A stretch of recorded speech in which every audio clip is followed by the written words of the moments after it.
우리 하나님 은혜가 온 성도들이 함께 하기를 바랍니다. 아멘.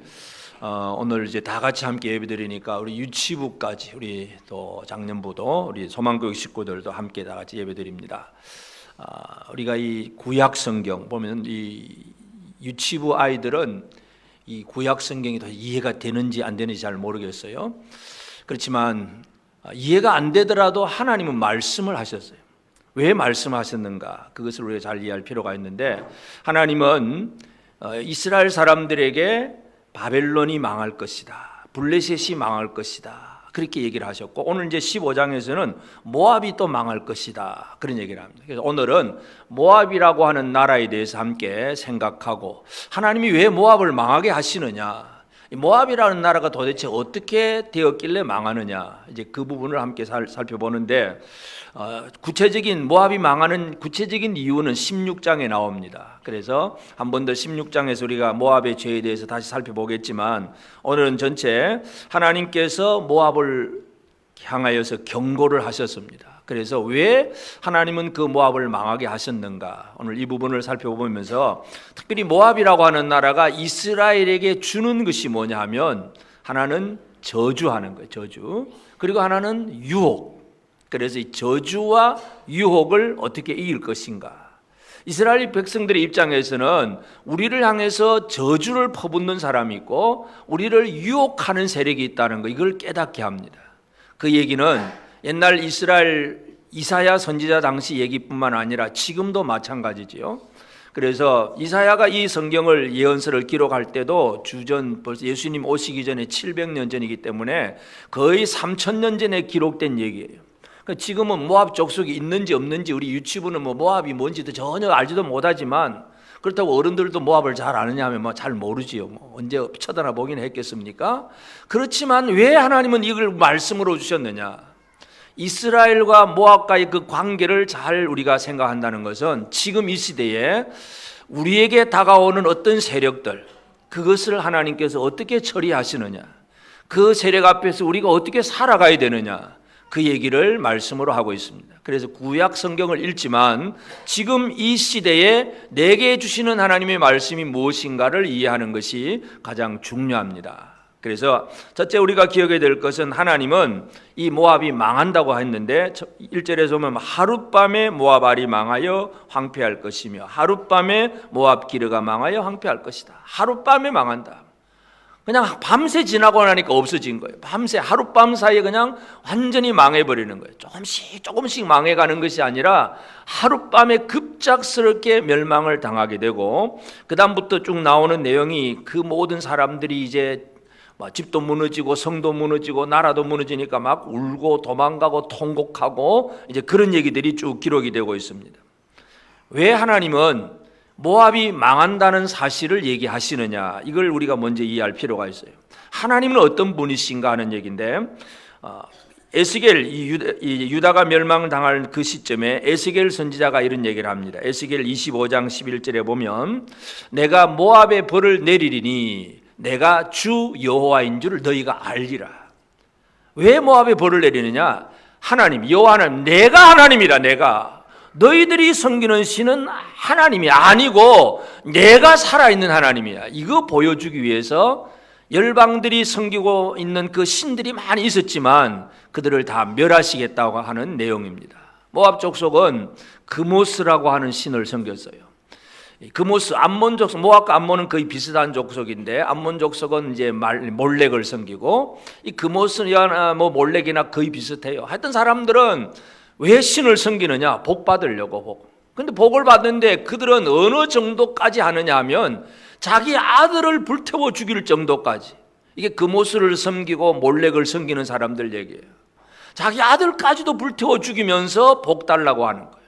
이게 우상 숭배자들 얘기예요. 그래서 하나님은 그 모압을 멸하시겠다, 그렇게 말씀을 합니다. 우리 유치부 아이들, 부모님이 여러분 불태워 죽이면 어떻겠어요? 괜찮겠어요? 이 사람들이요, 자기가 복 받으려고 아이들까지도 그냥 불에 태워 죽이는 것이 우상 숭배자들 얘기예요. 그것이 모압 족속이나 암몬 족속이나 바로 그런 식의 숭배를 했다니. 그래서 하나님은 그들을 하룻밤에 다 멸하겠다 이런 얘기를 하십니다. 하나님이 살아계신 하나님이고 그들이 섬기는 신은 살아있는 신이 아니고 거짓되고 헛된 신이기 때문에 그들이 망한다. 이게 바로 에스겔을 통해서 주시는 말씀이야.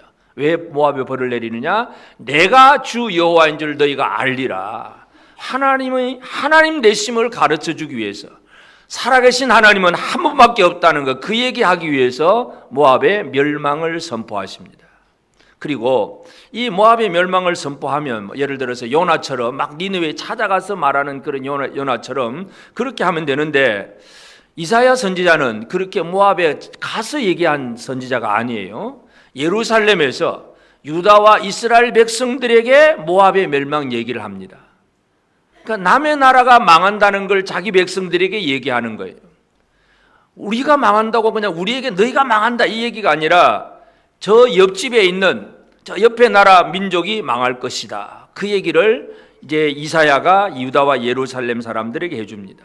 결국은 유다와 예루살렘 사람들은 이 모압이라고 하는 나라가 어떤 나라인가 하는 것을 잘 알고 있어야 합니다. 물론 이제 부모님들로부터 늘 그 조상 얘기를 들어온 진짜 부모님의 말을 잘 들은 그런 아이들은 어릴 때부터 모압이 어떤 나라인지를 알고 있습니다. 그러나 그걸 잘 모르면 모압이 무슨 나라인지 어떻게 생겨먹은 건지 잘 모르고 살 수도 있어요. 그래서 하여튼 이스라엘은 모압이라고 하는 나라가 그들의 역사 속에서 뭘 했던가 하는 것을 기억을 하고 있어야 돼요.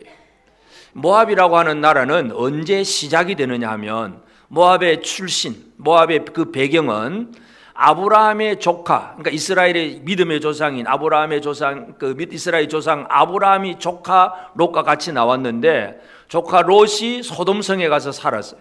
하나님이 소돔성에 불을 내려서 멸할 때에 하나님이 아브라함 때문에 롯이 그 불 가운데 멸망당하지 않도록 피난 나오게 했어요. 그래서 이제 이 롯이 나왔는데 결국 롯의 아내는 뒤돌아보다가 소금기둥이 되어서 그냥 없어져 죽어버렸고, 그 롯과 아버지와 두 딸이 이제 산속에 들어가서 숨어 삽니다. 그러니까 롯의 두 딸들은 소돔성 사람들처럼 그런 생각의 구조가, 소돔성 사람들은 음란함이 특징이, 음행이 가장 많아요. 음란함 특징인데 그게 그런 문화 속에 살다 보니까 이제 산속에서 아버지하고 두 딸하고 같이 살다가 보니까 여러분 성경을 읽어보면 뭐 이런 기사도 성경에 기록했냐 할 정도로 참 수치스럽고 이상한 얘기가 나오지.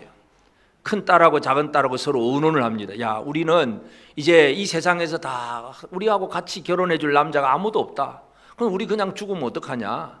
그래도 우리 씨를 그냥 우리 후손을 남겨야 되지 않냐. 그래서 그들이 쓰는 방법은 아버지 롯에게 실컷 그냥 술 마시게 만들고 취해놓게 만들고 큰 딸이 아버지와 관계를 맺어서 아들을 낳는데 그 이름이 모압입니다. 그리고 둘째 딸이 낳는 아들은 이제 암몬 족속이 되고, 그러니까 모압 족속은 그렇게 시작이 된 거예요. 그러니까 이스라엘 사람들은 이 역사를 알고 있는 거예요. 아, 우리 조상 아브라함, 그리고 아브라함 그 조카 롯, 그런 관계가 있었는데, 그런데 그 롯에게서는 이렇게 생겼구나. 창세기에 모세가 기록할 정도로 이스라엘 사람들은 그걸 알고 있어요. 그러니까 모압 하면 출신 배경이 뭐냐, 그 밑에 바닥에 깔려 있는 게 뭐냐 하면 음란한 것, 이것이 바로 깔려 있어요. 왜냐하면 이 사람들, 그 롯의 딸은 뭐예요? 이제 우리가 죽었다. 이제 우리는 할 게 없다. 하나님을 신뢰하는 믿음의 방법이 아니라 인간적인 방법으로 우리가 어떻게 해보자. 그렇게 해서 뭐 아버지하고 딸하고 관계가 이상한 그런 짓을 했으라도 뭔가를 만들어 보겠다고 하는 것. 이게 모압의 정신이에요. 그래서 모압은 바로 하나님을 의지하지 아니하고 인간 중심으로, 그것이 뭐 도덕적으로 옳든지 그러든지 그거 아무 상관없이 무조건 뭔가 해보겠다고 하는 것. 이 음행이 바탕에 깔려 있는 것이 바로 모압 얘기입니다. 그래서 이제 모압 족속이 시작이 되고, 그 다음에 이제 모세 시대에 이스라엘 백성들이 애굽에서 나와서 가나안 땅으로 들어가려고 할 때에 요단 동쪽에 모압 사람들이 살고 있었어요. 그러니까 요단 동쪽에 모압 사람들이 살고 있는데 결국 그때 모압 임금 이름이 발락, 발락입니다. 발락이라고 하는 왕이 가만 보니까 이 이스라엘 사람들이 와가지고는 막 주변의 모든 민족들을 다 그냥 멸하기도 하고 막 40년 동안 광야를 지나면서 아니 농사도 안 짓고 아무것도 안 하고도 잘 먹고 잘 살면서 이제 자기 나라에 가까이 오니까 발락이 이제 두려움을 느낍니다. 그래서 발람이라고 하는 선지자를 초청을 해가지고 돈을 많이 줘서 초청을 해가지고 저 이스라엘을 좀 저주를 해달라. 저주. 축복받은 백성이니까 아주 저주를 욕을 실컷 퍼부어서 저 사람들이 저주받도록 해달라고 발람 선지자를 초청을 합니다. 그런데 하나님은 발람은 돈 때문에 갈라 그러고, 근데 하나님이 발람에게 네가 가기는 가되 절대로 저주할 수 없다 하고 발람 선지자에게 저주를 못하게 합니다. 그냥 못하게 했는데 그냥 실컷 이제 축복을 그냥 저주는 못하고 축복만 했어요. 그리고 끝나면 되는데 그 다음에 또 발람은 여전히 돈 주니까 그거 챙기려고 모압인건 발락에게 이스라엘이 어떻게 하면 타락할 수 있느냐 그 방법을 가르쳐 줍니다. 그래서 결국 광야 가나안 땅을 쭉 들어오는 사람들, 이스라엘 남자들은 그 광야 생활을 살았는데 이제 모압 임금이 발람 선지자의 그 계교를 따라서 모압에 큰 축제를 벌입니다. 축제. 요즘 축제 참 많이 하잖아요. 왜 도시마다 무슨 축제 합니다. 페스티벌을 봐. 이 페스티벌 바알을 섬기는 그런 축제예요. 사실은 그 바탕이 축제라는 단어가 하여튼 이 여러 가지 축제를 아주 멋있는 축제를 벌이는데 거기는 늘 또 이 미인계 아름다운 처녀들이 춤을 추고 그러니 이스라엘 남자들이 눈이 뒤집혀 가지고 그 모압 여자와 관계를 맺습니다. 우상 숭배자와 관계를 맺고 그것으로 인해서 하나님 앞에 큰 징벌을 받습니다. 그러니까 모압의 특징이 뭐냐 하면 음행, 축제, 저주 이런 것들이 바로 모압에서 나오는 것들이에요. 그래서 이스라엘 사람들에게 이 모압이 멸망당한다 그러면 그들에게 주었던 저주를 하려고 했던 민족이기도 하고 그들의 삶이 음행이기도 하고 또 그들을 유혹을 하려고 했던 그 민족이었다는 그 역사를 그들은 알고 있습니다. 그래서 이스라엘 백성들에게는 이 모압이 멸망당한다 하면 그런 민족이 망하는구나 이제 어느 정도 그 얘기를 알 수는 있습니다.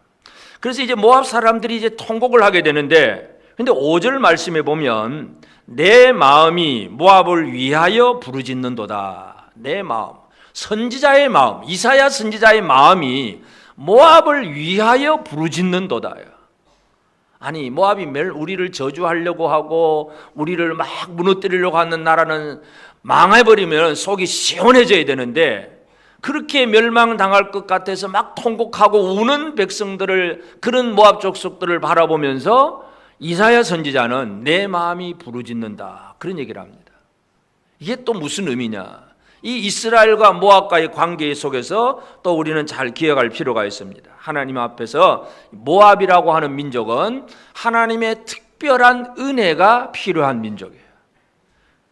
모세가 이제 그렇게 발람 선지자를 통해서 막 저주를 했기 때문에 모세가 이 모압 족속들에게 대해서 무슨 얘기를 했냐 하면 신명기 23장 3절에 보면 암몬 사람과 모압 사람은 여호와의 총에 들어오지 못하리니 그들에게 속한 자는 10대뿐 아니라 영원히 여호와의 총에 들어오지 못하리라 도장 꽉 찍어놨어요. 모압 사람은 절대로 이스라엘 속에 들어올 수 없다 도장을 찍어버렸어요. 이게 저주예요, 저주. 그런데 문제는 우리가 잘 아는 룻이라고 하는 모압 여인이 얘기가 나오죠. 룻기에 모압 여자예요. 모압 여자.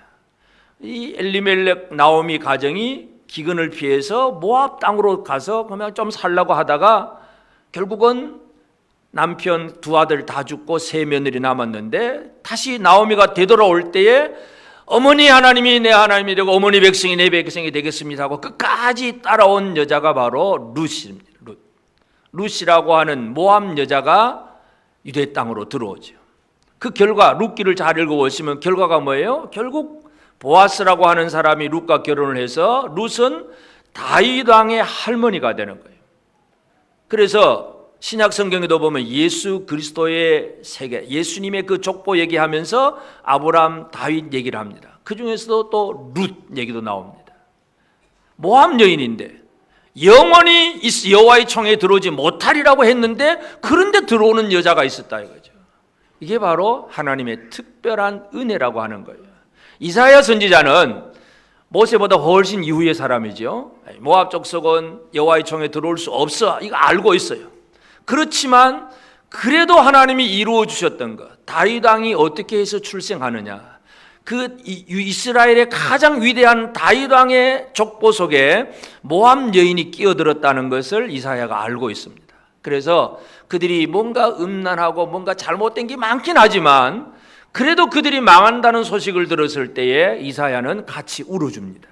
이게 내 마음이 크게 부르짖는도다, 모압을 위하여 부르짖는도다 하는 그런 말씀이에요. 모압은 하나님 앞에 특별한 은혜를 받을 수 있는 민족이라 그 얘기입니다. 이게 바로 구약의 이사야 선지자가 모압의 멸망에 대해서 예언하는 얘기입니다. 그러면 결국 옛날에 이 모압이라고 하는 족속이 지금은 우리하고 전혀 관계도 없는 아주 막 3,000년 전의 얘기긴 하지만 그 얘기가 바로 오늘 우리에게 하나님의 말씀이 얘기하는 것은 핵심은 열쇠는 뭐예요? 예수 그리스도입니다. 모든 율법과 모든 선지자의 예언은 예수 그리스도 안에서 완성이 되잖아요. 그래서 예수님은 과연 이 모압과 같은 삶, 이 영적인 모압과 같은 그런 어떤 의미를 어떻게 우리에게 적용시키고 해결해 주셨느냐, 이거 우리가 기억을 해야 됩니다. 제일 첫 번째 예수님이 하신 것은 우리를 저주에서 풀어주신 것이 바로 예수님이에요. 갈라디아서 3장 13절에 보면 그리스도께서 우리를 위하여 저주를 받은 바 되사 율법의 저주에서 우리를 속량하셨으니 기록된 바 나무에 달린 자마다 저주 아래 있는 자라 하였습니다. 나무에 달린 자, 예수님 십자가에 달려 죽으셨어요. 예수님이 십자가에 달려 죽으신 것이 예수님이 저주를 받으신 거예요. 구약에서는 하나님께서 발람 선지자에게 엄히 명령을 합니다. 너는 절대로 이스라엘을 저주할 수 없다, 저주하면 안 된다, 이렇게 발람 선지자에게 저주의 말을 못하게만 했어요.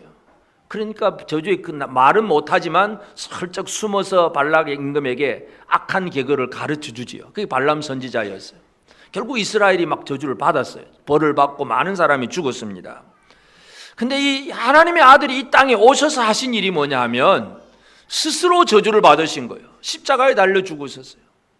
십자가에 달려 죽으신 그 저주가 뭐냐면 우리를 율법의 저주에서 우리를 속량하셨으니, 예수님이 저주를 다 받으셨기 때문에 우리가 저주받을 필요가 없다. 이게 예수님 때문에 이루어진 은혜입니다. 옆 사람에게 한 번 더 확인을 시켜줘야 되겠습니다. 예수님이 당신을 위해서 저주를 다 받으셨습니다. 내가 저주받을 일이 없는 거예요. 이게 예수님이 하신 일이에요. 우리가 왜 예수를 믿느냐? 우리가 믿는 예수는 우리를 위해서 저주를 미리 받으셨고 우리를 속량해 주셨습니다. 그냥 단순히 이제 저주하지 마라 하고 그 정도만 명령하는 정도가 아니라 완전히 율법의 저주에서 우리를 속량하셨어요. 율법의 저주가 뭐냐 하면, 여러분 구약의 율법을 읽어보면요, 여러 가지 많은 규례들이 있잖아요. 613가지 규례가 있는데 한 가지라도 어기지 아니하고 완벽하게 율법을 지킬 수 있는 사람이 누가 있느냐? 아무도 없어요. 의인은 없나니 하나도 없으니. 이 세상의 모든 사람들은 율법을 가지고 대입을 하면 전부 지옥 가야 됩니다. 감옥 가야 됩니다. 세상에 감옥 가는 사람이 뭐 우리나라 대한민국 헌법 다 어겨서 감옥 가는 게 아니잖아요. 몇 가지 한두 가지 죄 때문에 감옥에 가듯이 율법을 전체적으로 완벽하게 지킬 수 있는 사람은 아무도 없어요. 그것이 율법의 저주입니다. 그런데 예수님이 십자가에 달려 죽으심으로 우리를 그 저주에서 속량하신 거예요. 우리가 믿는 예수님 바로 이 예수님입니다. 그래서 이 저주가 어떻게 해결되느냐 하는 걸 먼저 이를 알아야 되고, 그리고 이제 또 예수님은 이 모압이라 영적인 모압의 삶의 특징이 바로 음행이죠. 음행, 아주 음란함이 그 특징인데, 아들을 낳으려고 하는 그 롯의 딸, 아버지와의 관계를 통해서 이루었고, 모압 왕은 음란한 축제를 만들어서 이스라엘 남자를 유혹을 하고, 하여튼 이 모압은 음행이 특징이에요. 지금 이 현 시대의 상황도 마찬가지입니다. 우리가 살아가는 이 시대도 악하고 음란한 것들이 너무나 많습니다. 흔히 한동안 우리가 그런 얘기를 많이 했어요. 일본을 좀 이제 비하할 때 성진국이라, 선진국 말고 성진국이라 그랬는데 요즘은 우리나라도 똑같다 그런 얘기를 들어봅니다.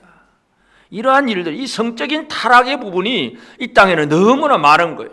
이게 모압이라고 하는 특징입니다. 이런 것들이 너무 많은데, 그래서 이제 유대인들은 자기들 중에 있는 뭐 세리나 또는 특별히 창녀들, 이런 죄인들이 있으면 절대로 가까이 하지 않고 그들하고 같이 식사를 안 하고 그들과는 전혀 대화도 하지 않습니다. 그래야 자기들이 거룩을 지키는 줄로 생각을 하고 있습니다. 그런데 예수님은 하시는 말씀이 뭐냐 하면 마태복음 5장 27절 28절에 또 간음하지 말라 하였다는 것을 너희가 들었으나 나는 너희에게 이르노니 음욕을 품고 여자를 보는 자마다 마음에 이미 간음하였느니라.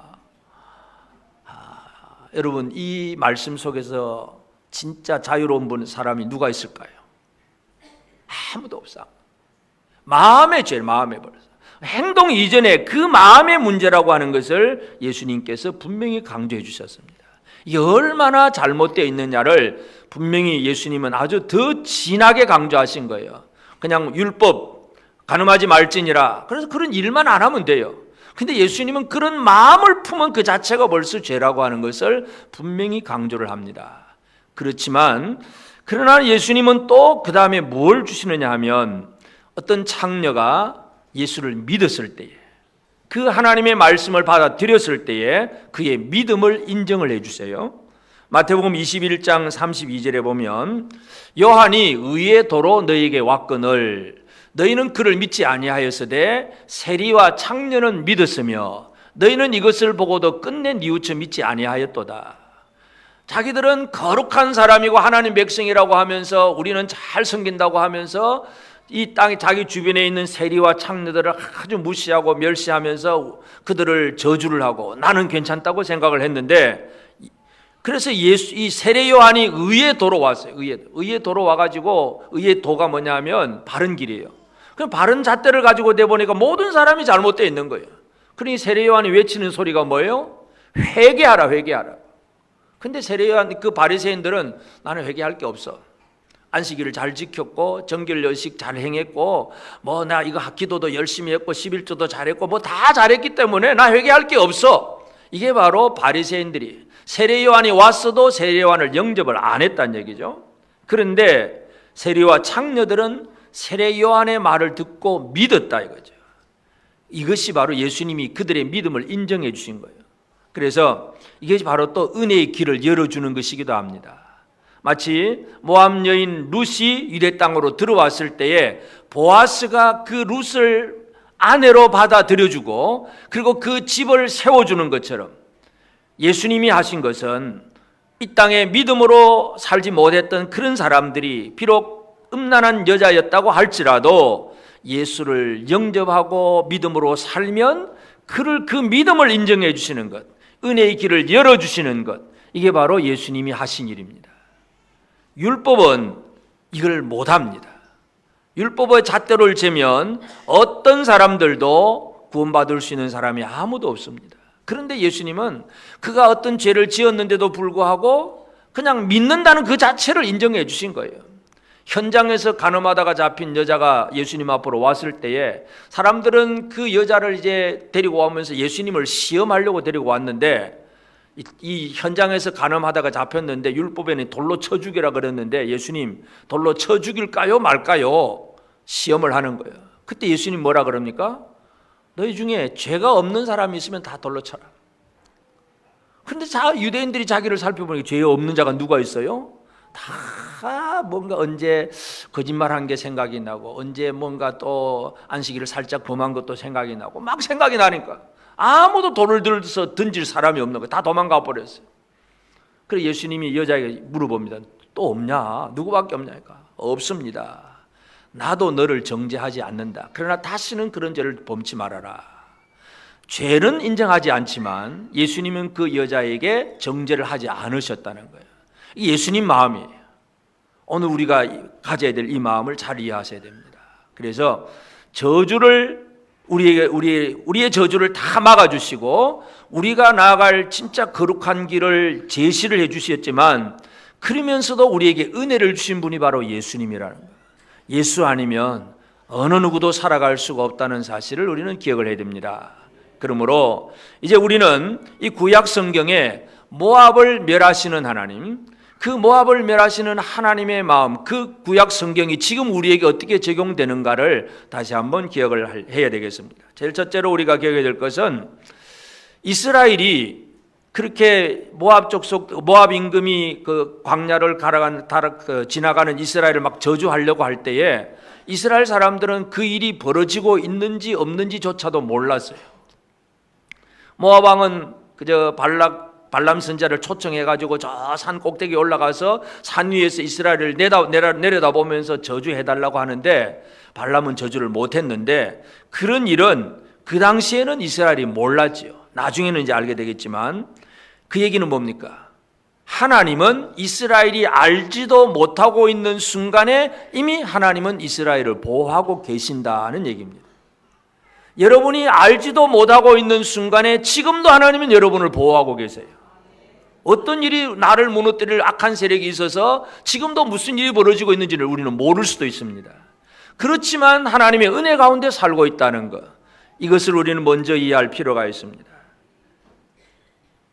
민수기 23장 8절에 발람 선지자가 이런 얘기를 하죠.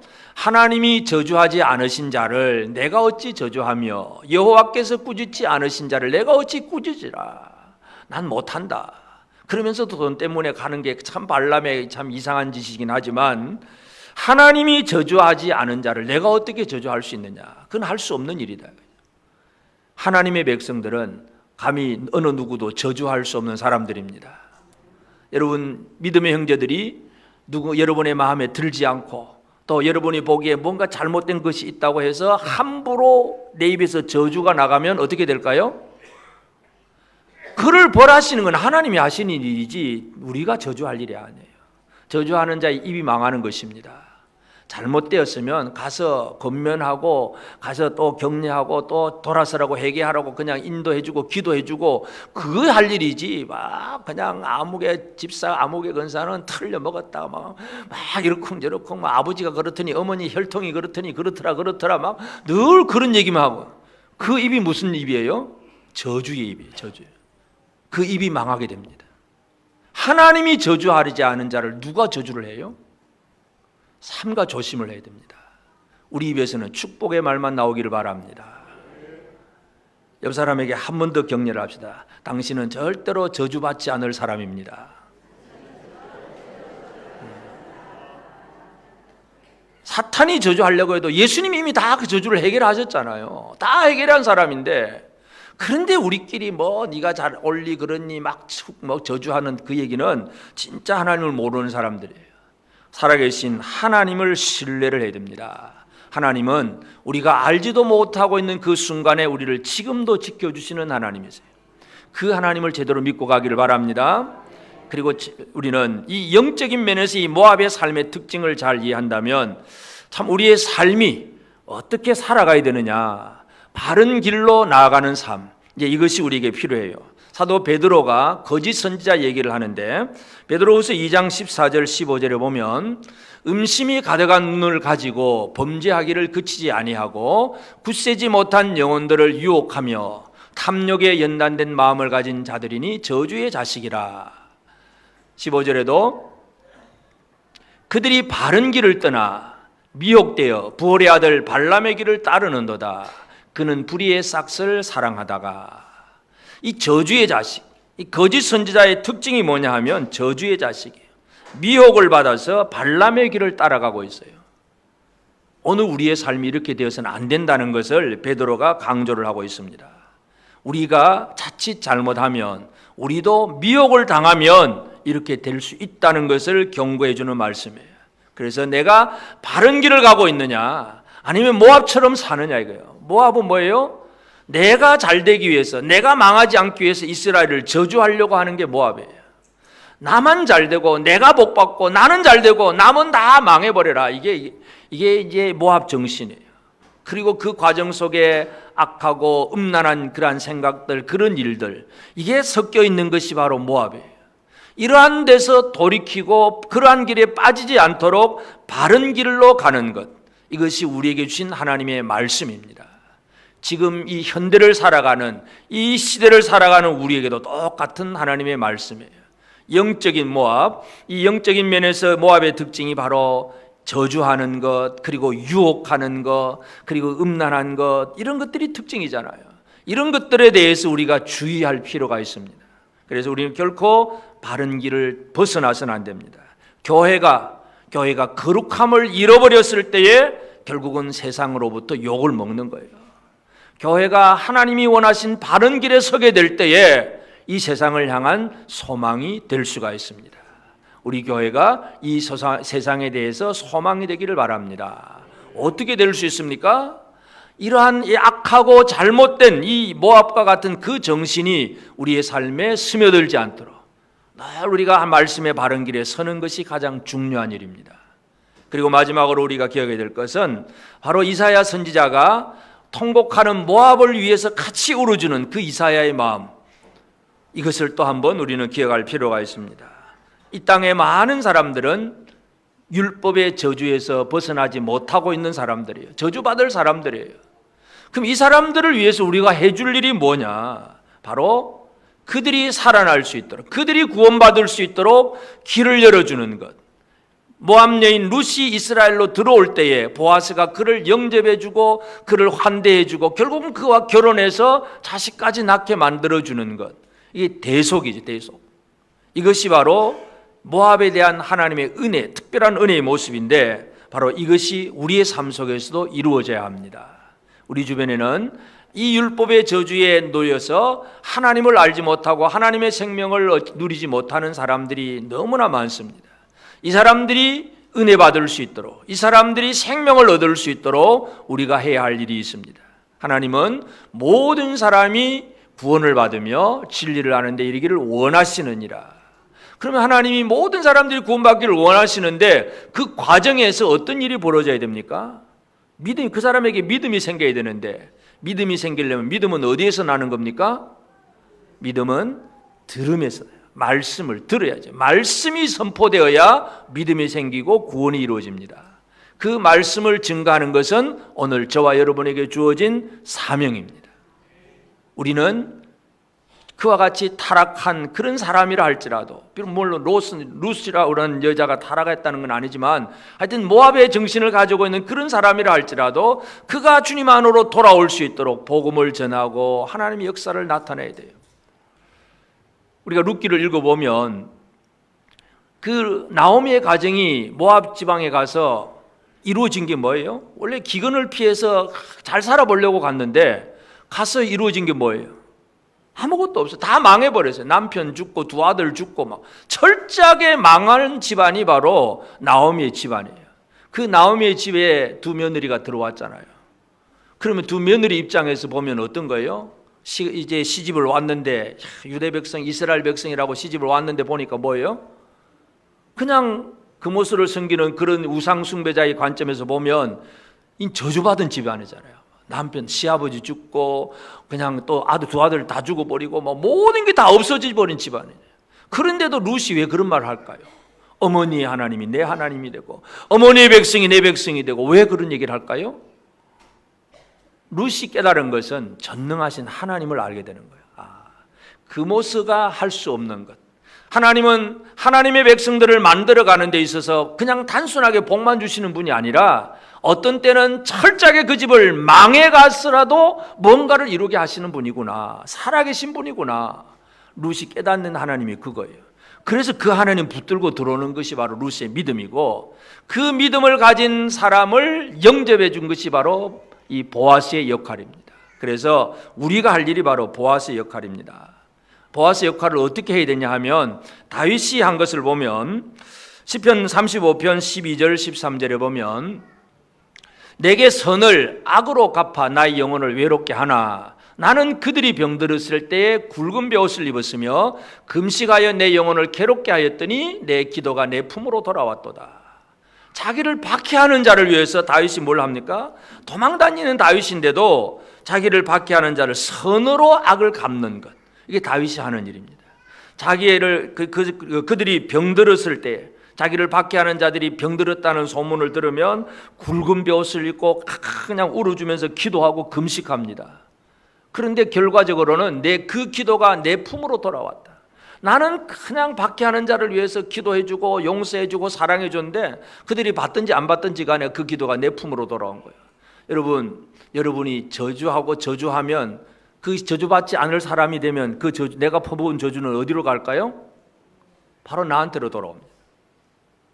그러면 거꾸로 이 사람이 복을 못 받은 사람이라 할지라도 여러분이 계속 축복하면 그 사람이 복 안 받으면 어떻게 되는 거예요? 그 복이 바로 내게로 돌아오는 거예요. 그러면 저주를 할까요? 축복을 할까요? 당연한 거죠. 나를 박해하는 자들을 위해서 다윗은 그렇게 울고 기도하는 거예요. 이게 바로 은혜의 길을 열어주는 거예요. 사도 바울이 또 로마서에도 그런 얘기를 합니다. 로마서 12장 15절에 보면 즐거워하는 자들과 함께 즐거워하고 우는 자들과 함께 울라. 이 땅에 우는 자들이 많습니다. 그들과 함께 울어줄 수 있는 것, 그들이 주께로 돌아와서 진짜 구원에 이를 수 있도록 문을 열어주는 것, 이것이 우리의 사명입니다. 그래서 모압에 관한 경고, 이스라엘 백성들에게 이 모압 얘기를 이사야 선지자가 해주는 것은 이 이스라엘 백성들이 자기들의 주변에 있는 그 모압이라는 나라가 왜 망하게 되는지, 하나님은 그 모압을 어떻게 처리를 하시는지 이스라엘로 하여금 뭔가를 깨닫게 해주시는 거예요. 지금 우리 입장에서 보면 오래전 3,000년 전 얘기이기도 하고 우리는 모압 족속이 있는지 없는지도 그냥 모르고 그냥 잘 살아가는 사람들이지만, 그러나 그 영적인 의미는 지금도 똑같습니다. 지금도 우리를 무너뜨리려고 저주를 퍼붓는 사탄의 세력이 있습니다.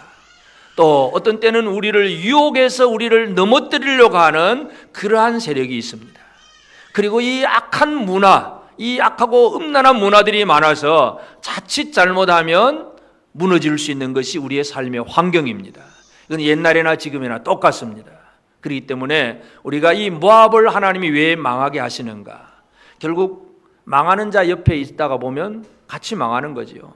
벼락 맞을 사람 옆에 서 있으면 같이 맞는 거예요. 벼락 맞을 사람 옆에 서 있지 않기를 바랍니다. 이 모압은 벼락 맞는 거예요. 지금 그 옆에 서 있다가 망하는 거예요. 그래서 미리 이스라엘에게 이 말씀을 주시는 거예요.